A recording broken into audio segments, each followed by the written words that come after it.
like, you know what? I might as well go ahead and do a short little clip. I'm not gonna hear the drill and stuff like that. Like I said, you do it until you feel comfortable with the way the lens is, what actually you do to do it.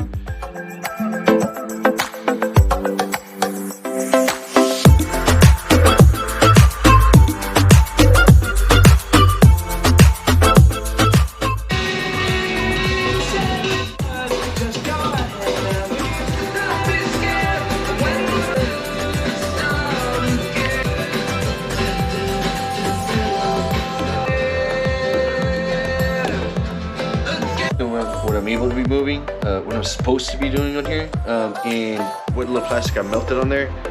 So I will show you the final product. I'm only doing half this since, but I'll enjoy it.